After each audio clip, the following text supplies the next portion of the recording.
আসসালামু আলাইকুম। জনপদের খবরে আমন্ত্রণ জানাচ্ছি আমি রিদিতা রেজা। দর্শক, এখনকার এই সংবাদ আয়োজন একই সঙ্গে চ্যানেল আই ইউটিউব চ্যানেল এবং চ্যানেল আইয়ের ওটিটি প্ল্যাটফর্ম আই স্ক্রিনে লাইভ স্ট্রিম হচ্ছে। আশুলিয়ার শিল্পাঞ্চলে কারখানা শ্রমিকদের টানা 24 ঘন্টা অবরোধের কারণে প্রায় 20 কিলোমিটার এলাকা জুড়ে তীব্র যানজট সৃষ্টি হয়েছে। ঢাকা আরিচা মহাসড়কে যান চলাচল বন্ধ। গাজীপুরে অধিকাংশ পোশাক কারখানায় উৎপাদন স্বাভাবিক থাকলেও দুটি কারখানায় উৎপাদন বন্ধ রয়েছে। জাকির হাসান ও ফজলুল হক মোড়লের পাঠানো তথ্য এবং মাসুদ পারভেজের ভিডিওচিত্র রাজীব আহমেদের রিপোর্ট। শিল্পাঞ্চল আশুলিয়ায় সার্ভিস বেনিফিট ও ক্ষতিপূরণের দাবিতে বাইপাল এলাকায় বার্ডস গ্রুপের তৈরি পোশাক কারখানার শ্রমিকরা টানা 24 ঘন্টা নবীনগর চন্দ্রা মহাসড়ক অবরোধ করে বিক্ষোভ করায় সড়কটিতে দীর্ঘ প্রায় 20 কিলোমিটার যানজট সৃষ্টি হয়। স্থবির হয়ে পড়ে ঢাকা আরিচা মহাসড়ক, নবীনগর চন্দ্রা মহাসড়ক ও বাইপাল আব্দুল্লাহপুর সড়ক। তবে 14টি তৈরি পোশাক কারখানা বন্ধ ছাড়া সবগুলোতে পুরোদমে উৎপাদন চলছে। যে কোনো অপ্রীতিকর ঘটনা এড়াতে সেনাবাহিনী, র্যাব ও পুলিশ সদস্যরা টহল দিচ্ছেন। গাজীপুর বাইপাস এলাকায় 3 মাসের বকেয়া বেতনের দাবিতে ঢাকা ময়মনসিংহ মহাসড়ক অবরোধ করে বিক্ষোভ করেছে এপিএল অ্যাপারেলস কারখানা শ্রমিকরা। তাদের অভিযোগ, শ্রমিকদের বকেয়া বেতন পরিশোধ না করেই এপিএল অ্যাপারেলসের কারখানা বন্ধ রাখা হয়েছে। শিল্প পুলিশ গিয়ে পরিস্থিতি নিয়ন্ত্রণে আনলে সড়কে যান চলাচল স্বাভাবিক হয়। Rajib Ahmed, Channel I. সুনামগঞ্জের ধর্মপাশায় আশ্রয়ণ প্রকল্পের ঘরে আগুন লেগে 2 নারী সহ একই পরিবারের 6 জনের মৃত্যু হয়েছে। সোমবার মধ্যরাতে সুনামগঞ্জের ধর্মপাশা উপজেলার জয়শ্রী ইউনিয়নের সীমের সরকারি আশ্রয়ণ প্রকল্পের ঘরে ওই ঘটনা ঘটে। একে মহিমের পাঠানো তথ্য ভিডিওচিত্রে সুব্রত গ্রাইনের রিপোর্ট। সোমবার মধ্যরাতে সুনামগঞ্জের ধর্মপাশা উপজেলার জয়শ্রী ইউনিয়নের সীমের খাল এলাকার সরকারি আশ্রয়ণ প্রকল্পের ঘরে রাত 12:30টায় ধোঁয়া ও আগুন দেখতে পান আশেপাশের লোকজন। এ সময় ঘরের ভেতরেই অগ্নিদগ্ধ হয়ে মারা যান একই পরিবারের 4 শিশুসহ 6 জন। ঘটনাস্থল পরিদর্শন করে পুলিশ জানায়, আগুন কিভাবে লেগেছে তদন্ত করে দেখা হচ্ছে। Subrata Gain, Channel I. Channel I এর 26 বছরের পদার্পণ উপলক্ষে টাঙ্গাইলে আমার চ্যানেল আই দর্শক ফোরাম কেক কাটা ও আলোচনা সভার আয়োজন করে। দুপুরে টাঙ্গাইল প্রেস ক্লাব মিলনায়তনে অনুষ্ঠানের সভাপতিত্ব করেন আমার চ্যানেল আই দর্শক ফোরামের সভাপতি হারুনুর রশিদ। উপস্থিত ছিলেন টাঙ্গাইল প্রেস ক্লাবের সভাপতি অ্যাডভোকেট জাফর আহমেদ, সহসভাপতি কাজী জাকিরুল মাওলা, সাধারণ সম্পাদক নাসির উদ্দিন, টাঙ্গাইল প্রকৃতি ও জীবন ক্লাবের উপদেষ্টা ডাক্তার মাহমুদুল হাসান এবং অন্যরা।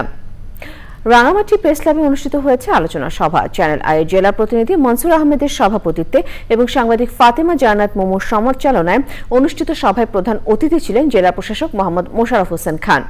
এ সময় উপস্থিত ছিলেন সহকারী পুলিশ সুপার মোহাম্মদ সাইফুল ইসলাম, জেলা বিএনপি সভাপতি দীপন তালুকদার দীপু, দৈনিক গিরি দর্পণ সম্পাদক একেএম মকসুদ আহমেদ এবং প্রেস ক্লাবের সভাপতি মোহাম্মদ শাখওয়াত হোসেন রুবেল, প্রেস ক্লাবের সাধারণ সম্পাদক আনোয়ার আল হক এবং অন্যরা। আলোচনা সভা শেষে অতিথিরা প্রতিষ্ঠা বার্ষিকী উপলক্ষে কেক কাটেন।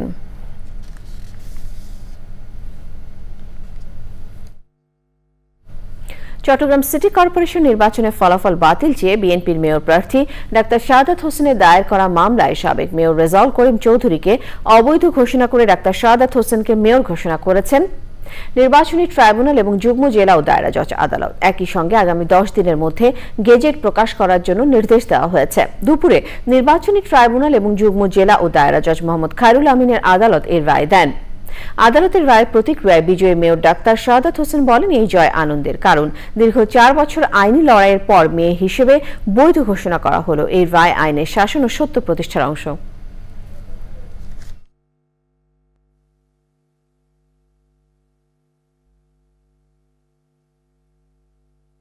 এই রায়ের মাধ্যমে মনে করছি যে 18 বছর পর বিচার বিভাগ স্বাধীন হয়েছে, আইনের শাসন প্রতিষ্ঠা হয়েছে এবং মানুষ তাদের যে গণতান্ত্রিক অধিকার হারিয়েছে এই রায়ের মাধ্যমে তারা কিছুটা হলো তাদের গণতান্ত্রিক অধিকার ফিরে পেতে নির্বাচনের মাধ্যমে তারা একটি বৈধ সরকার প্রতিষ্ঠা করতে পারবে এবং মানুষের মৌলিক অধিকার, গণতান্ত্রিক অধিকার রক্ষার সংগ্রামে তারা মাইলফলক রচনা করতে পারবে। সেই দিনও প্রকৃত গণতান্ত্রিক অধিকার মানুষ ফিরে পাবে। এবারে প্রতিনিধি পাঠানো তথ্য ভিডিও চিত্রণে রাজীব আহমেদের রিপোর্ট। বাগেরহাটের মোরেলগঞ্জে সাম্প্রদায়িক সম্প্রীতি ও শান্তি শৃঙ্খলা বজায় রাখতে বহরবুনিয়া ইউনিয়ন বিএনপির উদ্যোগে কর্মী সমাবেশ হয়েছে। ভোলার সিসি কমিউনিটি গ্রুপের সদস্যদের ওরিয়েন্টেশন সভা হয়েছে। প্রধান অতিথি ছিলেন উপজেলা স্বাস্থ্য ও পরিবার পরিকল্পনা কর্মকর্তা ডক্টর মোহাম্মদ মনিরুজ্জামান। দৈনিক আমার দেশ পত্রিকার সম্পাদক মাহমুদুর রহমানের জামিন নামঞ্জুর করে কারাগারে পাঠানোর প্রতিবাদে এবং নিঃশর্ত মুক্তির দাবিতে চট্টগ্রামে মানববন্ধন করেছে প্রকৌশলী সহ বিভিন্ন পেশাজীবী সংগঠন। ময়মনসিংহে রাজনৈতিক ও সামাজিক সম্প্রীতি বিনষ্টকারীদের গ্রেফতার ও বিচারের দাবিতে পদযাত্রা করেছে স্থানীয়রা। পদযাত্রা শেষে জেলা প্রশাসক ও পুলিশ সুপারের নিকট স্মারকলিপি দেওয়া হয়। নোয়াখালী সুবর্ণচর উপজেলার পূর্ব চটবাটায় মাদক সেবনে বাধা দেওয়ায় প্রবাসী আব্দুল করিম আজাদের বাড়িতে হামলা, ভাঙচুর ও অগ্নিসংযোগের প্রতিবাদে সংবাদ সম্মেলন করেছে ক্ষতিগ্রস্ত পরিবার।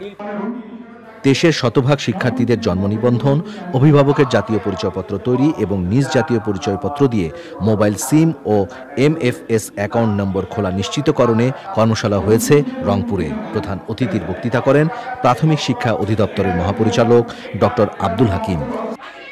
সুনামগঞ্জ দিরাই উপজেলার চন্নাচর ইউপির নাসিরপুর গ্রামের আব্দুল নূর মিয়া হত্যাকারীদের গ্রেফতার ও বিচারের দাবিতে বিক্ষোভ মিছিল ও মানববন্ধন করেছে এলাকাবাসী।